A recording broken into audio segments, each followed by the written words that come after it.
everyone, this is Emmeline. You're not going to be seeing my face today. I'm just going to be making a really quick recipe for some peanut butter oatmeal raisin cookies. This is really great for college dorm kids because as you can see, there are very few ingredients and there's no flour needed, there's no baking soda, there's no special measurements. This is all really just a free-form recipe and pretty healthy too for kids who just want a really quick snack. So the first ingredient you're going to need is some oats. As you can see, these are rolled oats, and I slightly crushed them. And this is really important just because since these are rolled oats, they're much less thinner than the quick oats. So just crush them a little bit. You can either use your fingers or a rolling pin, or in my case, I just used the side of my spice bottle and kind of just crushed it up. So once you're left with this is around 1 cup, by the way. And then the next ingredient you're going to need is 1 banana. I know this sounds really strange, but since we're not using any oils or butters in this recipe, this is really just going to be the binding agent for the recipe. You'll see once we'll start mixing everything together. And then for some added sweetness, I'm using a couple tablespoons of honey. In the original recipe that I found from another YouTuber, Cassie, by the way, from Blogalotties, she didn't use this, but I found that even if you add the right banana, it's not as sweet as you would think it would be. So just a couple tablespoons of this and it's good. And then, just for some fall flavoring, some ground cinnamon. I just picked this up from Trader Joe's. I really like putting this in baked goods. It makes everything taste better. And then a handful of raisins.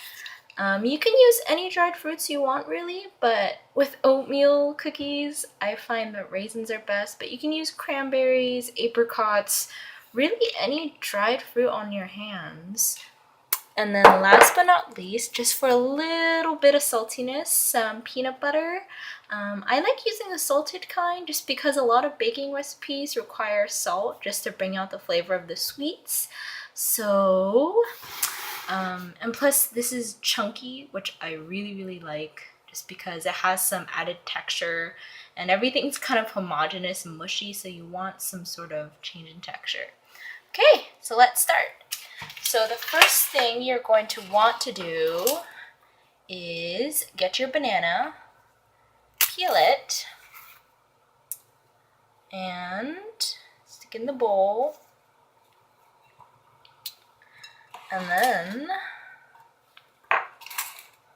you're going to want to smash it with a fork. When the banana is done, the next thing you're going to add is some honey.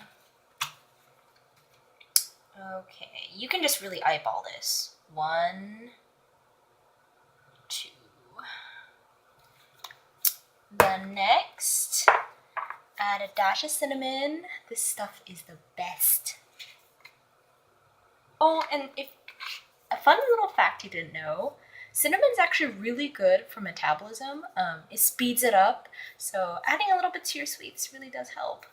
And then the peanut butter. This stuff is really good. You can opt out the peanut butter too for people, who have allergies. Or you could use almond butter too. That also works really well. But I just find that a lot of times when I'm snacking, I want something a little bit savory. So I tend to add the peanut butter as well. Okay, the fork's not really working as well. Okay. And then add around a handful of raisins. Maybe like 2 handfuls. You really want these well dispersed in the cookies because this will make around, I'd say 6 to 8 cookies if you portion them out. And as you can see, it's become surprisingly sticky. Just basically press this in and divide it into around 6 to 8 pieces of parchment paper on a little cookie sheet I have with my toaster oven, and then just sticking them on. Okay, so what I'm going to do after making this is heat up the oven for 350 and then put it on for around 15 to 20 minutes. What you really want with these cookies is just for it to firm up. The banana really holds it all together. So it may look a little soft, but once it starts cooling, it'll harden and you are ready to go. And ta-da! See what we made, guys. So these are my cookies. If you look at them carefully, they're really dense and they're moist too. Here, let me take a bite. Yummy. Yeah, I have a little bit of bite from the oats, just because they're not completely mushy. Oh, so I just thought of something. So I've seen other people do this with a blender too. Like they just chop everything up in the blender and then add the raisins last. But you know, I really like the texture of these old-fashioned oats, so I tend to keep it the way it is. Oh, and if you find that you can't eat this many at once, which I never can, just because these I like make them in the beginning of the week and then I freeze them. These freeze really well, by the way. You can just wrap them up in like your remaining like parchment paper and wrap them in foil, stick them in a plastic bag, and then when you want to reheat them, just stick them in the oven for around 350 for around 5 to 10 minutes until they warm through, and you've got cookies.